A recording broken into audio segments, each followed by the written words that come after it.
Everybody, thank you for attending this edition of the Online Fundraising Research Review. Today we will be exploring the power of the value proposition, and we have a tremendous amount of content to get through today, so I'm not going to waste any time. But before we begin this conversation and start looking at a series of these different experiments, we need to first talk about the donor funnel.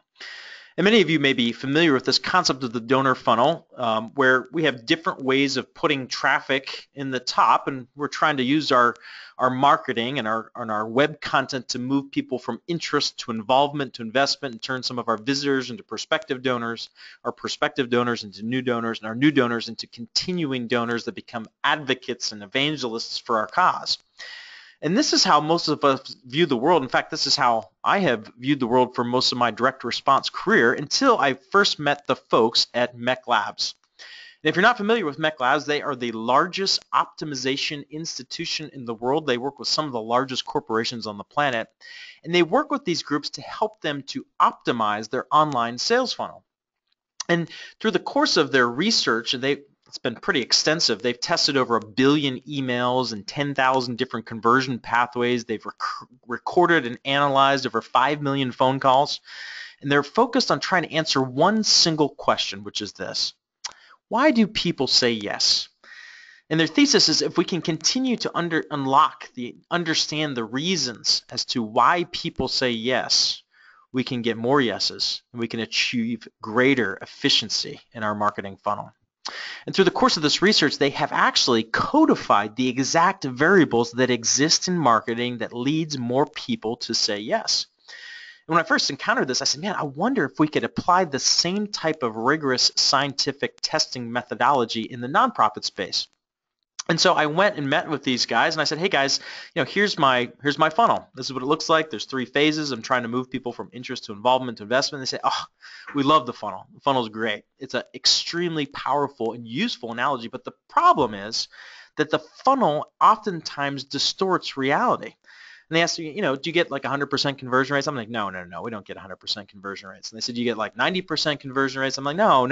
It's very rare that we get 90% conversion rates. And they said, well, the reality is that gravity is not working in your favor. Gravity, meaning the organic forces that exist in the marketplace, are probably making more people fall out of your funnel than fall in. And so in order to get a proper perspective, you have to take the funnel and you have to flip it upside down and make it an inverted funnel and realize that people are not falling down the center. What they are in fact doing is they're climbing up the sides, and each of these different sides represents a different conversion pathway. So really, instead of a donor funnel, what it really looks like is a donor mountain. At the very top of our mountain is represented by this macro yes. This is the ultimate goal that we're trying to achieve in any specific aspect of a marketing campaign. In many cases for us, it's to get people to say yes and to give financial gifts to our organizations. Well, in order to get somebody to that macro yes, there is a series of micro yeses that take place. There's a series of these decision junctions that your visitor must encounter on their journey towards that macro yes. So for example, if I sent you an email, you first have to do what? You have to open the email, and then you have to perhaps read the content of the email, and then you have to make a decision to click. And if you click, you get to a landing page. And on the landing page, you have to navigate the content. Maybe there's video and images and copy that you have to move your way through. And perhaps it leads you to a call to action to give a gift. And if you decide, yes, you want to give a gift, that takes you to an online donation system or process or form or page. And there's a series of even micro decisions that takes place even as we navigate the different fields we must fill out in our donation process. So then the question is, naturally, is what is then the force that will move people through these series of decisions, through these series of micro decisions on the journey to the macro decision?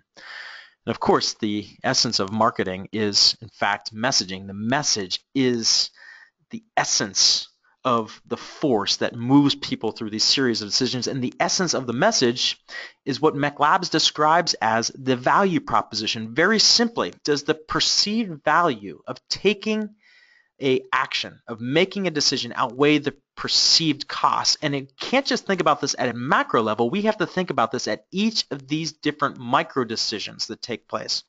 So really our entire goal in marketing is to move something from cost heavy, value light, to value heavy, cost light.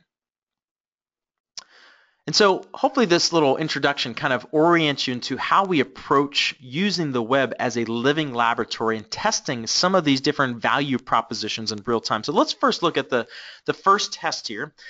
This is from our research library, experiment ID 111. How does copy really affect the force of the value proposition on a donation landing page? And so our research partner for this experiment was Senator John Cornyn's re-election campaign. And they came to us, a friend of ours works over there, and he said, hey, we're trying to improve the performance of this page. What can you do? So we looked at this page and we made an initial observation that highlighted an essential flaw that this donation landing page makes. And I don't know if you could spot it, but this page makes the assumption that by the time a person clicks that donate link in the upper right-hand corner, that they have already been completely and adequately sold on the reasons why they should complete that process of giving a gift. And so one of the things that we like to think about is this idea of the value proposition question, which is very simply, if I'm your ideal donor, why should I give to you rather than some other organization or no one at all? I mean, this is the question that every single one of our prospective donors and even existing donors ask themselves.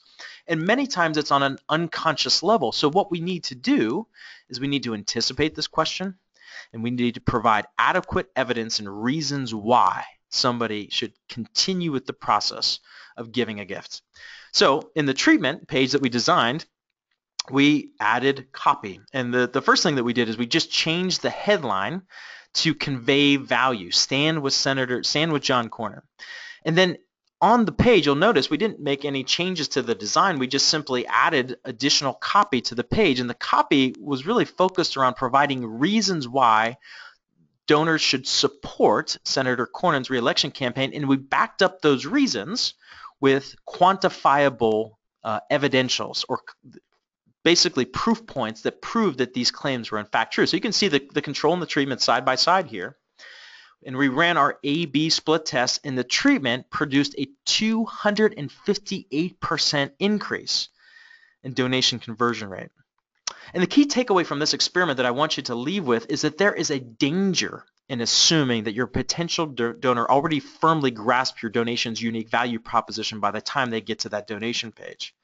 So by simply adding copy, and not just any copy, but copy that communicates a value proposition, we can increase the force of that value proposition, and we can get more people to say yes. Okay? So next test is a little bit different. In this case, we're not looking at a donation page, but we're looking at how do we get more people to download this ebook. So experiment ID 833 in our research library. And one of the tools that we use is this tool developed by the folks at Mech Labs called the Value Proposition Spectrum. And what this does is it introduces us to the different types of derivative value propositions that exist in our marketing campaigns. Right here in the center of this wheel, we see the primary value proposition, which is the answer to the specific question, if I'm your ideal donor, why should I give to you rather than somebody else? But in the next ring out, we see that our value proposition may not all be relevant to each of our different customer segments. So if I'm prospect A or B or C, why should I give to you rather than somebody else? The next wheel out introduces another layer, which is the product level layer. So in our kind of world as nonprofits, this could be different projects or different fund codes or different gift designations. If I am donor A, why would I give to this project, this campaign, this appeal, rather than someone else or some other one, or not at all? And then finally, on the outer wheel, on the outer edge, are the process level value propositions. These are each of the different stages that a person goes through in that microfunnel, each of the different steps within the conversion process. So for example, if I'm prospect A, why should I click on this ad versus some other ad, or not at all? And so in this particular experiment, we focused just on the process level value proposition, and as represented by the headline and the call to action of this landing page. So we can see here the copy, the primary headline goes like this. It says, what can Martin Luther King teach people faith about human rights? And then the call to action, download the free ebook and find out now. Well, that's not a particularly bad headline. It's not a bad call to action. But the good is the enemy of the great, and adequacy is the enemy of excellence. And so our goal as optimizers is to constantly kind of challenge this thinking and say, what can we do to even make it better? And so we made some general observations. And the first one is, maybe there's some people that read this headline and feel a little bit kind of on their heels, as though we're talking down our nose at them, as though they are unenlightened. And in order to be enlightened, they have to do some work. And that work is communicated through the call to action, that I need to download the free ebook so that I can find out. Well, the download is the action part of the process. That's not the value part. And that actually is a cost factor. And so we created a treatment. We didn't make radical different changes, but we changed the headline. We said his world-changing movement began with his faith. How can today's world changers learn from the legacy of Dr. Martin Luther King? And in this particular example, we actually address the visitor as a fellow world changer. And so, the call to action then focuses on communicating value, meaning what can I get as opposed to what I need to do in order to get it. And so you can see the control and the treatment here side by side. And we set up our A/B split test, and the treatment produced 133.7% increase in conversion rate. And the key takeaway from this particular experiment is that when we communicate the value more clearly, if we use clarity as a strategy rather than focusing on the action required, we can increase conversion rate. And in this particular example, we saw a 133% increase. So let's look at our next experiment. In this particular example, we are looking at a donation page that occurs after somebody has taken an initial action, which is signing up and basically giving their email address to the specific organization. Our research partner was Hillsdale College, and they have a very popular offer called the Constitution 101 course, which is a free online course that they offer to really anyone that would like to take it. And after signing up for the course, there is a contextualized donation opportunity where the visitor is presented with an opportunity to provide a financial gift to continue to make the service free to more and more Americans. And so what we usually begin our optimization process, we use heuristics, and these heuristics are not necessarily mathematical equations, but they're designed to focus our attention on the specific variables that exist in the marketing that move people to say yes. And so in this MECLab's conversion heuristic, the first factor that we see, represented by the 4M, the most significant factor that affects conversion based on their research, is this idea of visitor motivation. What is somebody coming to the website for in the first place? Now, visitor motivation can be a little bit tricky because we can try to alter that through the different types of marketing and traffic sources that we use to attract people to our website. But oftentimes, visitor motivation is something that we have very little control over. So the next factor we see in this conversion heuristic, the clarity of the value proposition, is something that we do have significant control over. We can communicate more clearly the value proposition on our landing pages by using words, by using images, by using videos, by using various different types of media to communicate that. We can also introduce an incentive, which is an appealing element that's introduced at the call to action part of the process. And finally, there's things like friction and anxiety that either slow people down or stop them dead in their tracks. And one of the things that we can do is actually reduce the amount of friction that takes place in the donation experience. And so in this particular example, we focused on these three factors: the clarity of the value proposition, the incentive, and the friction. And so we usually start by making general observations. So when we look at this web page, we're asking questions. The first question we said, well, we've got this big bulky header. It takes up a lot of space. Yes, they just came from the Constitution 101 page where they signed up to receive the course, but do we need to have this big bulky thing that takes up all these pixels on the page? Is there a way to reduce that and perhaps move people more quickly into the value proposition? The second observation we made is that up here at the top, we have a number of these different kind of social sharing icons. Now, one of the things we certainly want people to do is to share this offer with other people, but having these at this stage of the process may serve as a distraction from our primary goal, which is to get a donation. You'll also notice here, and it's kind of small on the page, but there's several tabs that offer people different pages that they can visit off of this main website. And again, these may be good things, but the good can be the enemy of the best. And in this case, the best is for people to read our pitch and respond with a financial gift. We looked at the copy and said, well, the copy does kind of it does a mediocre job of communicating the value proposition, but it spends more time really talking about this incentive, this book that's being offered, but there's no picture or image or representation of the book that somebody will get when they give a gift. We then looked even at the giving form, and this particular giving form uses a gift array, which is great. Suggested donation levels that people can choose from, but it uses radio buttons. And I don't know about you, but radio buttons can often be a little bit tricky. Sometimes you have to get your clicker just right in the center of that little kind of 1 pixel area in order to select it. So radio buttons could be representing some potential friction in this form. And then finally down at the bottom, there's this little teeny tiny little button that says donate now.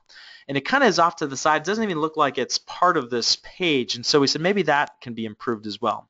So based on these observations, we designed a treatment. And the first thing you'll notice is we got rid of that big bulky header, and we introduced the copy with a thank you. Thank you for signing up to take this course.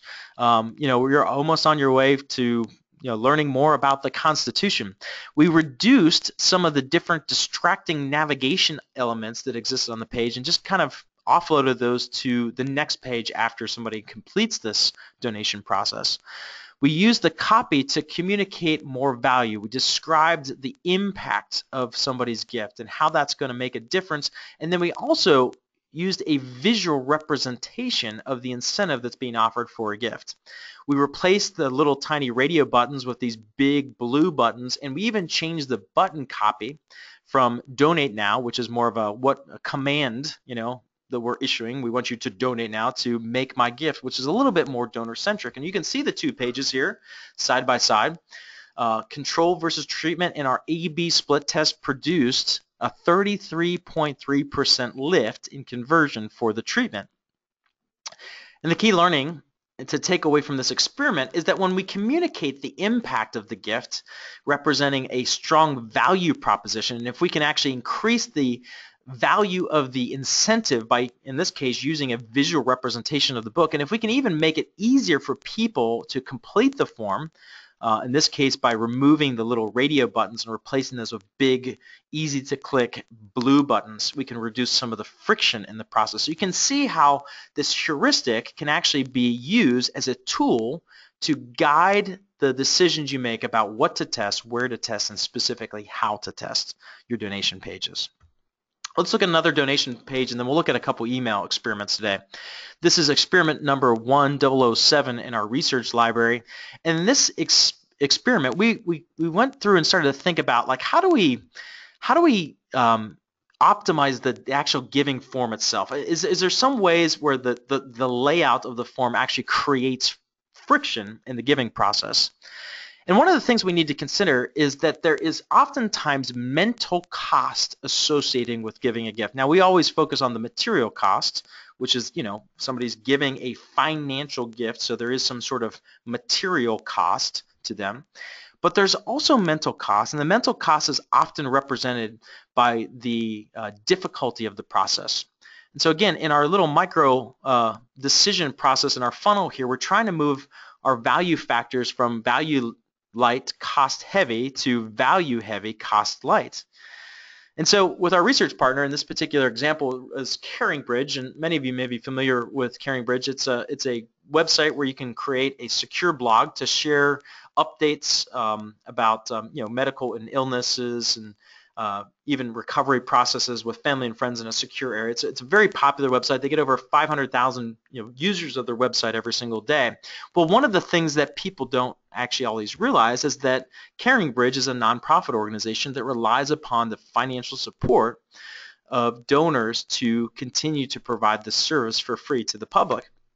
And when we looked at their donation form, out of the box, it kind of looks like this. It's got all of the form fields stacked on top of each other. So it has this very vertical orientation.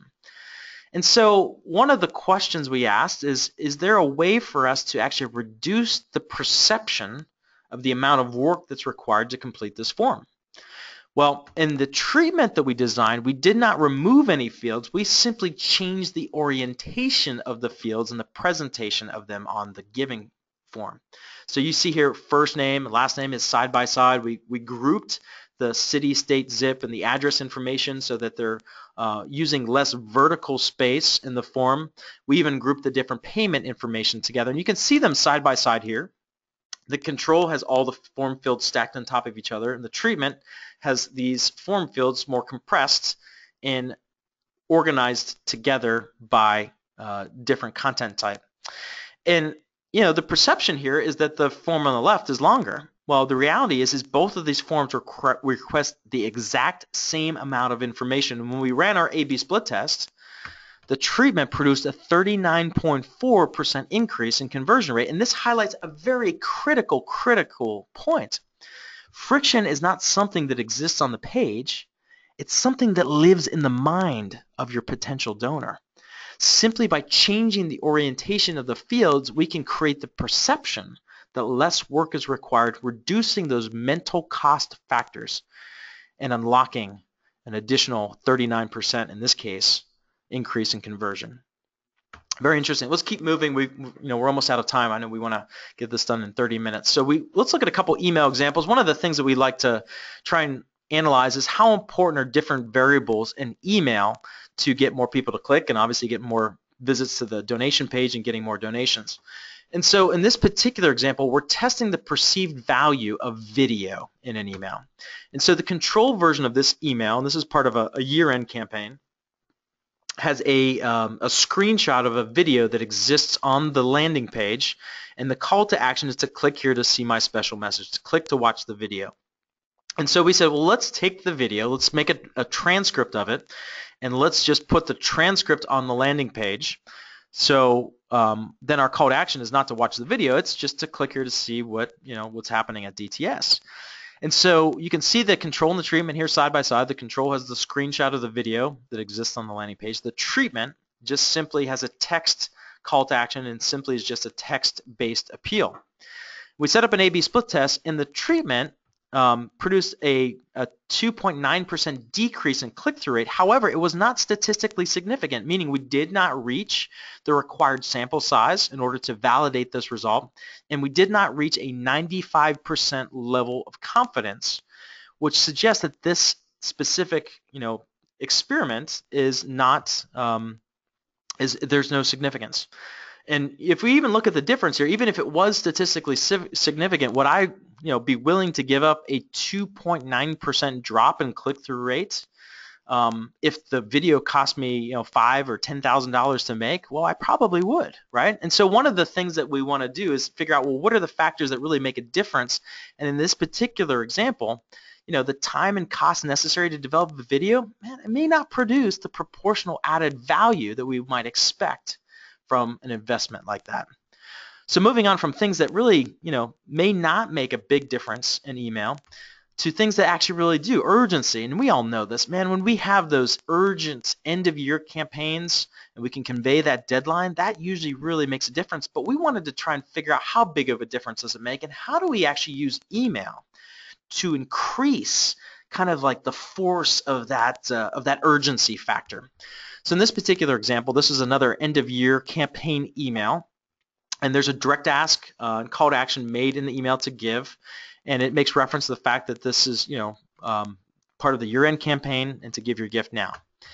The treatment, exact same email copy, so every word for word is exactly the same. The only difference is we added a little animated countdown clock, letting the visitor, the recipient of the email, realize how much time is left, and then in big red letters, the deadline midnight 12/31/2014. So you can see them side by side here. The control, just the copy, just the text. The treatment, same exact copy. Only difference, we have this animated countdown clock that's designed to increase kind of the force of this urgency. And when we set up our A/B split test and let it run, the treatment produced a 51.5% increase in response rate. That's a 51% increase in donations. And this highlights a very interesting fact that urgency really acts as an incentive in email appeals, and it can be enhanced. It can be, we can increase the force of that urgency factor through visual representation, in this case, an animated countdown clock.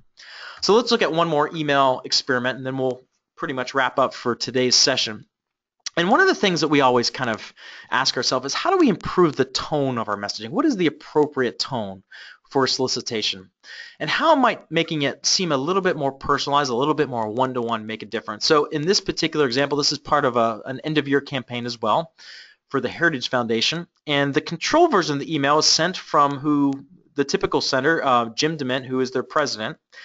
And the context of the email, it's kind of, how do I describe it? It's more of like kind of like chest beating, right? So, dear fellow conservative, it's very formal in its tone and language. We only have a few days left until Congress swears in, and now is the time to make a bold statement. And when you stand with the Heritage Foundation, lawmakers will know exactly where you stand, and it means that you do not back down, you do not do this, and Heritage is successful because of patriots like you. And it's just, it kind of seems a little bit contrived, right? I mean, do we really communicate like this to people, to our friends, to people that we associate with? Well, probably not.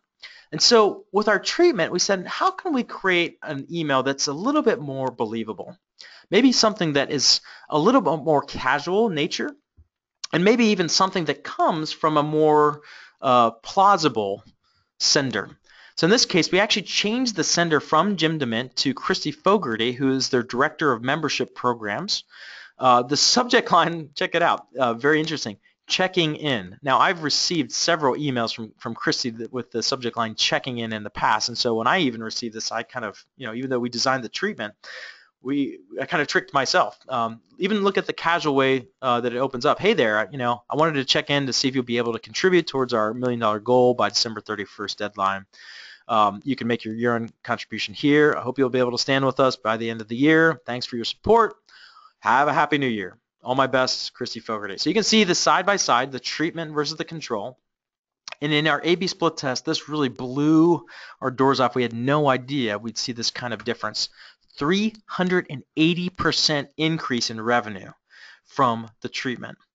And it got there from two ways. Number one, there was a 136% increase in conversion rate. So we had 136% more donations from this treatment, and 103% increase in average gifts. So not only did more people say yes, they said heck yes, and they gave at a higher level. And this highlights really, for me, I mean, something that I think I've known intuitively for a long time, but it was really interesting to be able to validate that. And it's that people give to people, not email machines.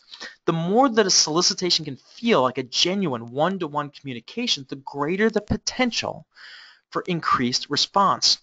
And so in order to kind of close down this session today, I want to walk you through this little piece that we've adapted from something that Mech Labs has developed called their